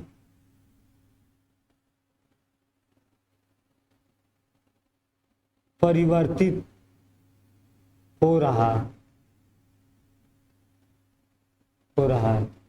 तब देखिए, तब हमारा क्या आएगा, अभिलंब प्रतिबल कितना आएगा,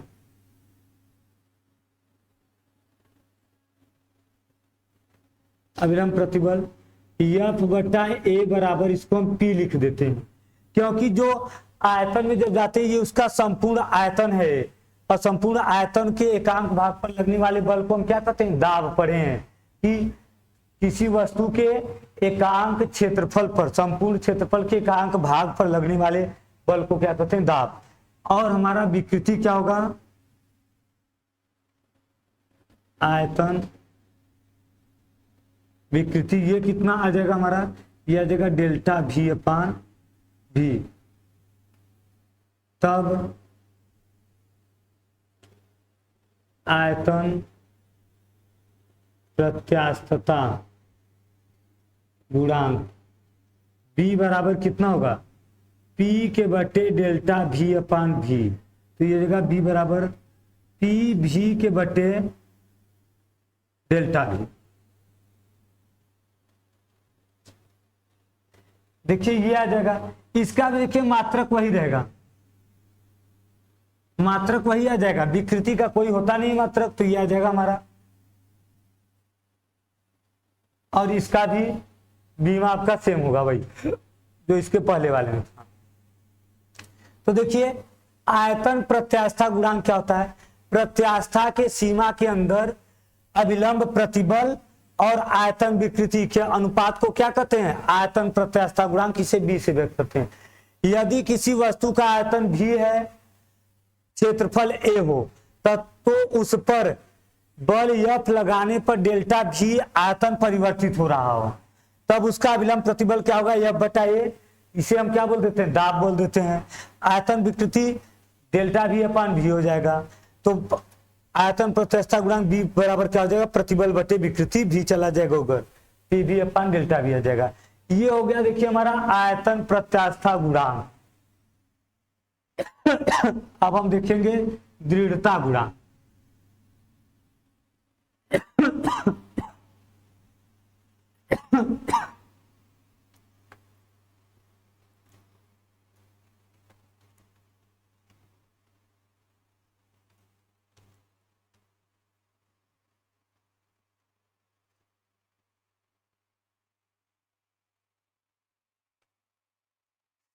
अब देखिए इसमें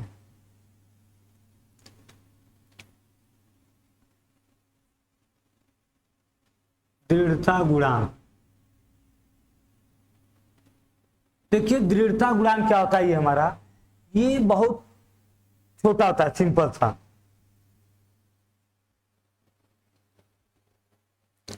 देखिए प्रत्यास्थता की सीमा के अंदर, प्रत्यास्थता की सीमा के अंदर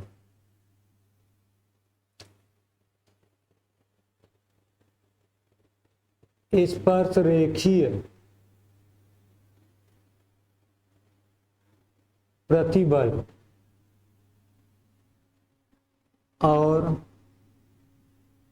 स्पर्शरेखी प्रतिबल, और इसमें कौन सा परिवर्तन होगा? अपरूपण। इसमें ना तो देखिए, जब दृढ़ वस्तु है, कोई वस्तु दृढ़ है तो उसका हम आयतन या आकार तो बदल नहीं सकते हैं, बस उसका थोड़ा सा रूप, उसकी स्थिति जो होती है, उसके भुजा की, उसके सरफेस की, वो चेंज कर सकते हैं। तो अपरूपण विकृति, अपरूपण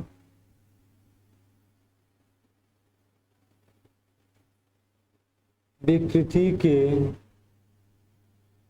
अनुपात को दृढ़ता गुणांक कहते हैं। इसे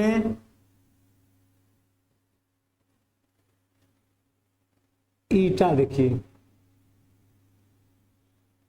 इसे हम बोलते हैं ईटा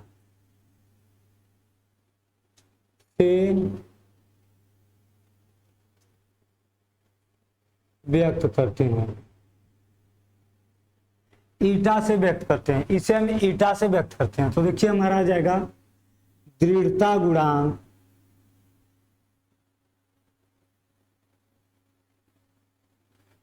गुणांक बराबर क्या आ जाएगा? स्पर्श रेखीय प्रतिबल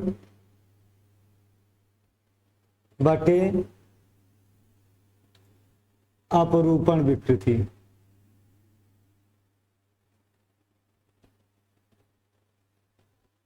अपरूपण विकृति।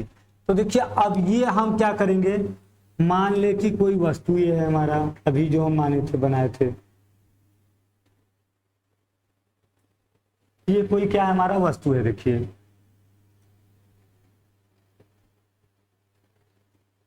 इस पे हम क्या करते हैं, इस भुजा पे बल F लगाते हैं। जब बल F लगाते हैं तो देखिए ये भुजा खिसक कर यहाँ आ जाएगी और ये वाली यहाँ आ जाएगी, मतलब ये यहाँ आ गया, ये यहाँ आ गया, और ये वाली जो भुजा है हमारी, ये खिसक के आ जाएगी यहाँ और ये आ जाएगी यहाँ, ऐसे।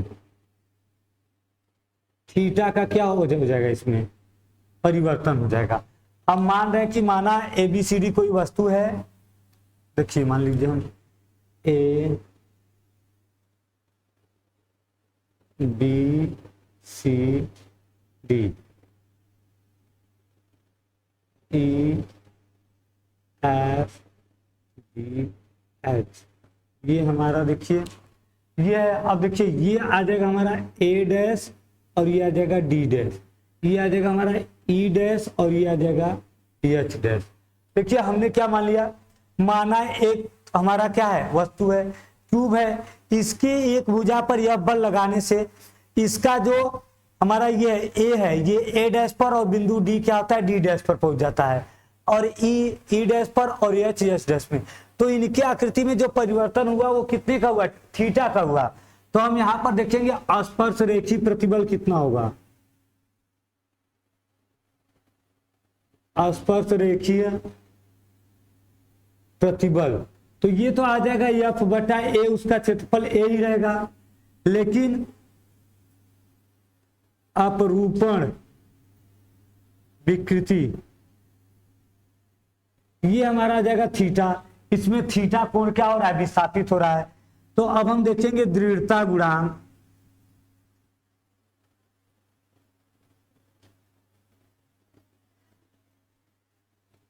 ईटा बराबर कितना आ जाएगा हमारा, F upon A upon theta, प्रतिबल बटे विकृति। तो यहां से हमको मिल जाएगा ईटा बराबर F बटे A थीटा। ये क्या हो गया हमारा, दृढ़ता गुणांक हो गया। देखिए प्रत्यास्थता की सीमा के अंदर अपरूप स्पर्श रेखी प्रतिबल और अपरूपण विकृति के अनुपात को हम क्या कहते हैं, दृढ़ता गुणांक कहते हैं।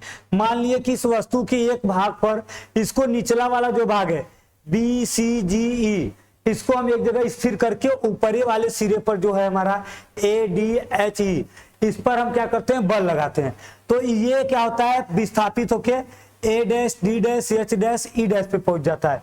और इस जो प्रारंभिक जो स्थिति है उससे क्या होता है, थीटा कोण विस्थापित हो जाता है। तो हमारा स्पर्श रेखीय प्रतिबल तो वही रहेगा, बल इसका क्षेत्रफल ए रहेगा एक भाग का, और अपरूपण विकृति क्या हो जाएगा, थीटा कोण विस्थापित हुआ है। दृढ़ता गुणांक बराबर क्या हो जाएगा, एफ बटा ए प्रतिबल बटे विकृति, ये आ जाएगा। अब इसका देखिए मात्रक फिर वही रहेगा, बल का मात्रक क्या आता है, न्यूटन प्रति मीटर स्क्वायर, थीटा का मात्रक नहीं होता कोण का, तो इसका भी क्या होगा, हमारा बीमा वही आ जाएगा जो पहले का आया था।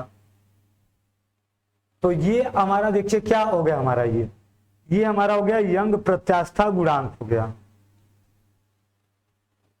ये हमारा सही दृढ़ता गुणांक हो गया। हम 3 प्रकार के पढ़े, प्रत्यास्था गुणांक पहला पढ़े हम अनुदैर्ध्य, दूसरा पढ़े आयतन, और तीसरा क्या पढ़े हम, दृढ़ता। अब ये हमारा प्रत्यास्था गुणांक का टॉपिक खत्म हुआ, हम देखिए आगे की।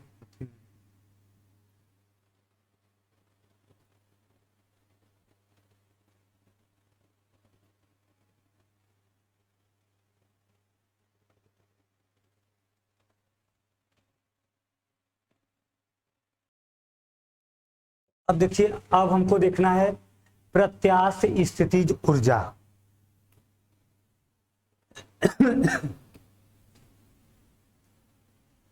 प्रत्यास्थ स्थितिज ऊर्जा। देखिए प्रत्यास्थ स्थितिज ऊर्जा क्या होता है, जब हम किसी तार को क्या करते हैं, खींचते हैं, तो उसकी लंबाई में क्या होता है, परिवर्तन होता है। मतलब उसके अणुओं के बीच का जो आकर्षण बल है, जो बंधक ऊर्जा है, हमें उसके विरुद्ध कार्य करना पड़ता है। उसके विरुद्ध हम बल लगाकर खींचते हैं, कार्य करते हैं, तब उसकी लंबाई में क्या होता है, वृद्धि होता है। तो ये जो किया गया कार्य होता है उसे हम क्या कहते हैं, प्रत्यास्थ स्थितिज ऊर्जा। देखिए किसी तार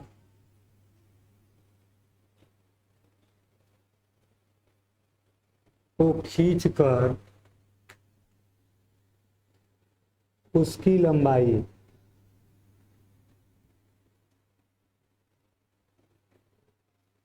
में वृद्धि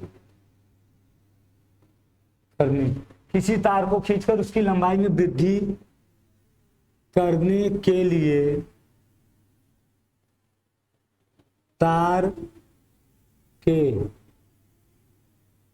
अणुओं के बीच बल के विरुद्ध कार्य करना होता है।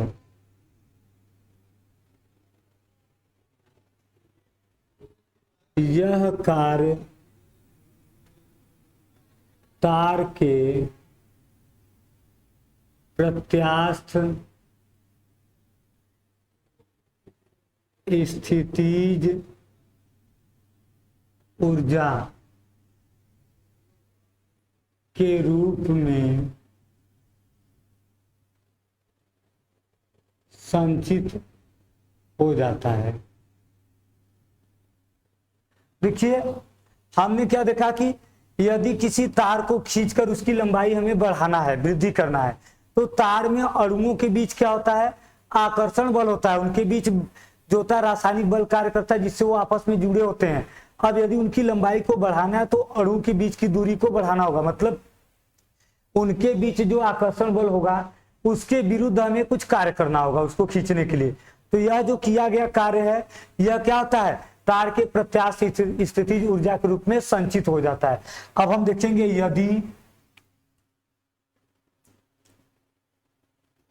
तार की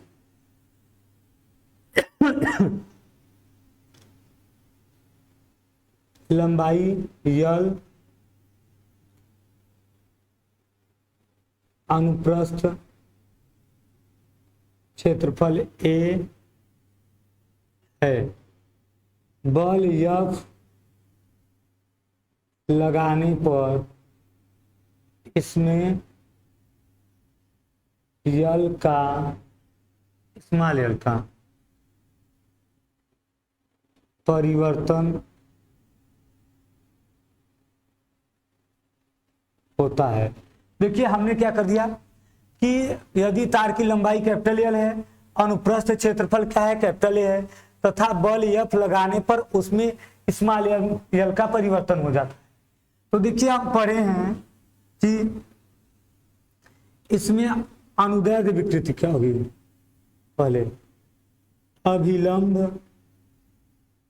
प्रतिबल क्या आएगा इसमें, ये आ जाएगा हमारा एफ अपान ए, और विकृति क्या हो जाएगी, ये आ जाएगी हमारा क्या कहते हैं स्मॉल एल अपान कैपिटल एल। तो जब हम y बराबर लिखेंगे यंग प्रत्यास्थता गुणांक, तो ये आ जाएगा हमारा एफ बटा ए बटे यल अपान यल। इसको हम लिख सकते हैं एफ यल बटा ए यल। एफ बराबर कितना होगा Y a L upon capital L. यही मान आएगा हमारा, देखिए एफ का यही मान आएगा ना यहां से जब निकालेंगे तो।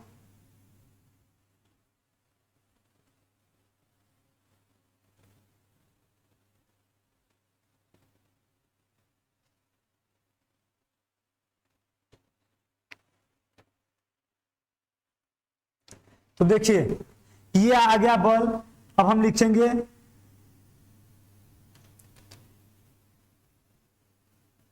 तार में सूक्ष्म परिवर्तन dl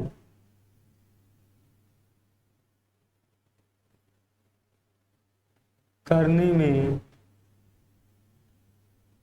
कार्य। देखिए यदि तार की लंबाई में हमें सूक्ष्म परिवर्तन करना हो, dl का परिवर्तन करना हो, तो किया गया कार्य dw बराबर कितना आ जाएगा हमारा, ये आ जाएगा देखिए यफ इंटू डी एल, मतलब ये आ जाएगा हमारा Y a L upon L D L. अब लिखेंगे यल लंबाई बढ़ाने में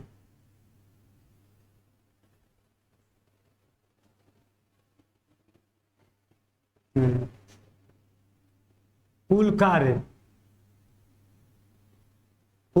W बराबर ये आ जाएगा देखिए Y a L upon L D L. इसका क्या कर देंगे हम समाकलन 0 से यल के बीच। अब देखिए W बराबर वाई ए अपान यल को बाहर कर लीजिए 0 से यल तक यल का समाकलन। देखिए समाकलन क्या होता है हमारा, देखिए समाकलन ये होता है कि x power n d x, इसका समाकलन होता है x power n plus one upon n plus one. तो यहाँ यल है, यल की पावर कुछ नहीं है तो 1 मान लेंगे। जब यल की पावर हमारा 1 है तो ये देखिए कितना आ जाएगा हमारा W बराबर y a upon L L square by 2 आ जाएगा। कैसे आ जाएगा देखिए यहाँ पे हम कर देंगे ऐसे, ये आ जाएगा हमारा वाई ए अपान यल रहेगा ही, इसको हम कर देंगे यल 1 प्लस 1 अपान 1 प्लस 1, और ये 0 से यल तक। तो ये हो गया 0 से यल। एक बार मान यल रखना है -0, 0 रखेंगे तो 0 का कोई महत्व नहीं होता है। तो यह आ जाएगा W बराबर y a L into L square by 2। इसको हम लिख सकते हैं W बराबर 1/2 वाई यल अपान यल का होल स्क्वायर इंटू ए यल।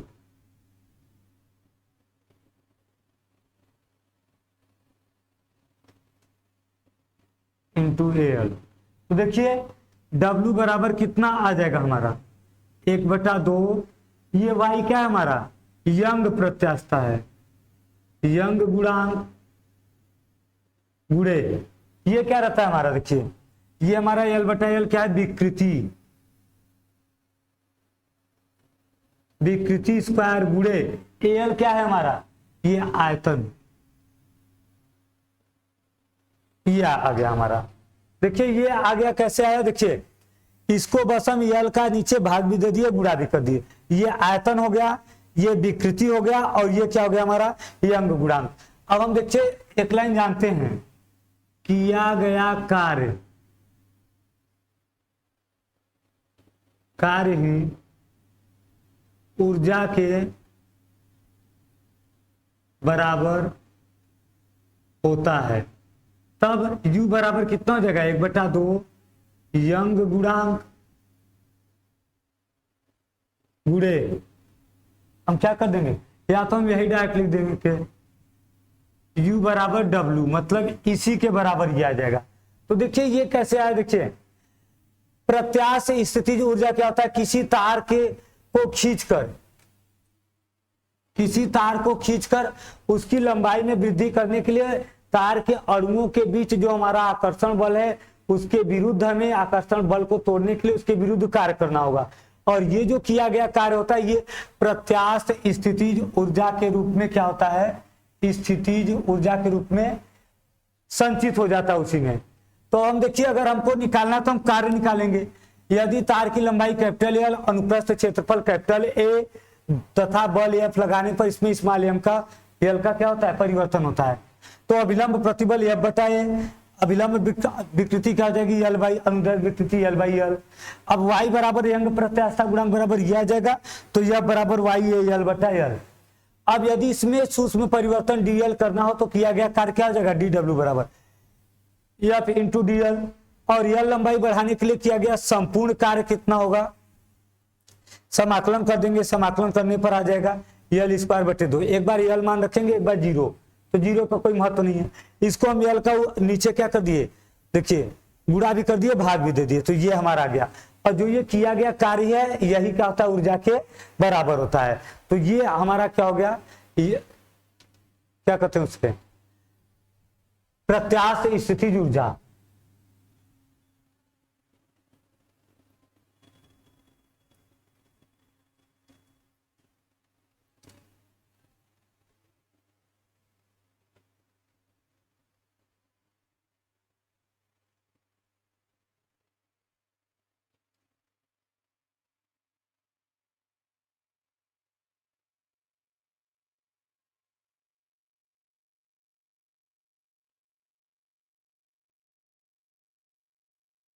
तो देखिए ये हमारा चैप्टर क्या हो गया, कंप्लीट हो गया। दृढ़ पिंडों में जो गति थी वो क्या हो गई, कंप्लीट हो गई। इसमें हमने क्या क्या पढ़ा, हमने पढ़ा कि प्रतिबल क्या होता है, विकृति क्या होता है, विकृति के प्रकार, प्रत्यास्था गुणांक पढ़ा। हुक के नियम में क्या आता है, प्रत्यास्था गुणांक आता है, प्रत्यास्था गुणांक के प्रकार पढ़े, फिर स्थितिज ऊर्जा पढ़ा। तो ये हमारा चैप्टर क्या हो गया, कंप्लीट हो गया। अब हम मिलते हैं अगले नेक्स्ट चैप्टर का वीडियो लेकर आएंगे। आप लोग चैनल को लाइक सब्सक्राइब कर लीजिए, जिससे कि हमारे जो आने वाले नए वीडियो हैं, जो इसमें जो नए चैप्टर के वीडियो हैं उसका आपको लिंक पहले ही मिल जाए। तो आप चैनल को लाइक सब्सक्राइब करके बेल आइकन को दबा दीजिए।